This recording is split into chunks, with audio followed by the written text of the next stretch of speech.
তোমরা মুসলিমরা এত সাহস কি করে পাও যখন তোমাদের কাছে যুদ্ধের সরঞ্জাম নাই আর আমাদের কাছে আছে অনেক সম্পদ? বদর 2 হিজরি 17 রমজান।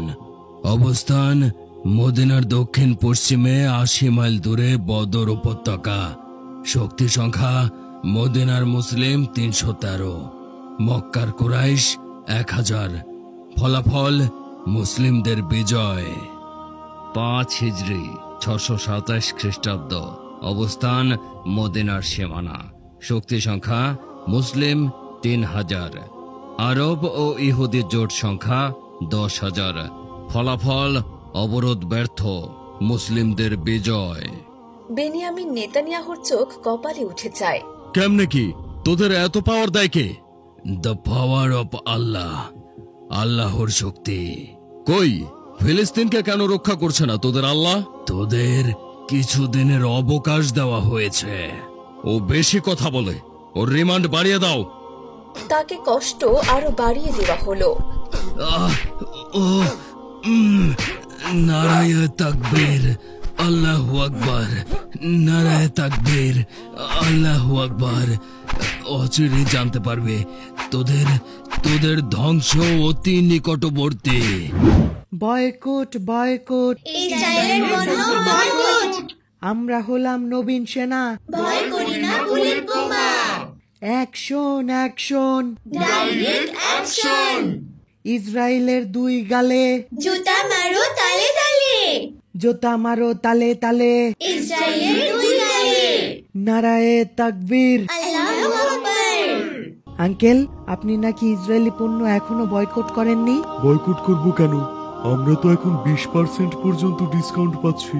আচ্ছা আঙ্কেল, মুসলিম হয়েও ইহুদিদের উপকার করতে আপনার একটুও কষ্ট হয় না? আমার আবার কিসের কষ্ট? ব্যবসা তো ভালোই চলছে, তাদের সাথে পণ্যের কোনো সম্পর্ক নেই। আমার অনেক টাকা লাভ হচ্ছে।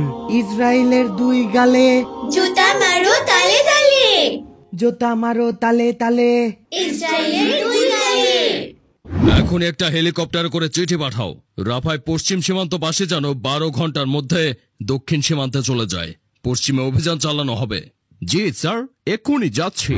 আর বিমান কর্নেল, তুমি একটা কাজ করো, 12 ঘন্টা পর পরই দক্ষিণ সীমান্তে বিমান হামলা করো।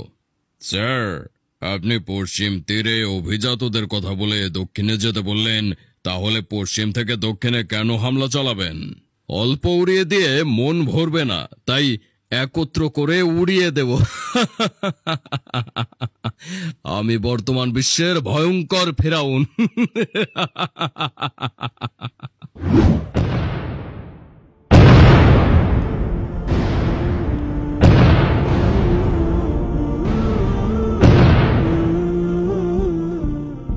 স্যার, আমাকে ডাকছেন?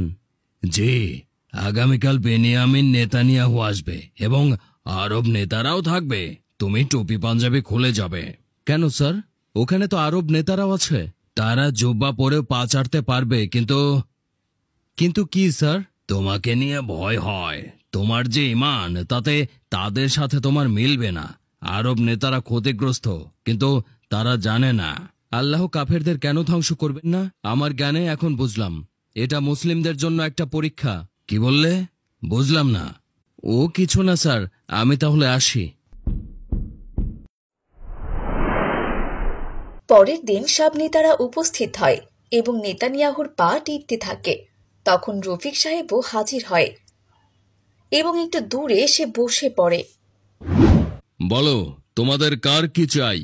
মুসলিম নামধারী উচ্চ পর্যায়ে থাকা অমানুষরা কেউ বলল না যে আমরা সত্য প্রত্যাখ্যানকারীদের বিরুদ্ধে যুদ্ধ করব, বরং তারা কাফেরদের সাথে বন্ধুত্ব রাখল। এইদিকে আসুন। জি বলুন। গাজায় হামলা সম্পর্কে আপনি কি বলেন? থামিয়ে দাও। বন্দীদের মুক্তি দাও, শিশু হত্যার জন্য জবাব দাও, নিজের বর্বরতার জন্য আত্মসমর্পণ করো। কে? এত বড় সাহস? কোন দেশ? I am from Bangladesh. তুই কি দেখছিস না অন্যান্য বড় বড় দেশের কর্মকর্তারা আমার পা টিপছে? আমি এখানে একটাও মানুষ দেখতে পাচ্ছি না। পা টিপা তো দূরের কথা, বাংলাদেশের প্রত্যেকটা মুসলিমের পায়ে যদি উড়ন্ত জুতা থাকতো, আজকে তুই আরামে বসে থাকতে পারতি না। বাংলাদেশ তো পুরোই আল্লাহর ভক্ত। তাহলে মুসলিম নেতারা এভাবে পাট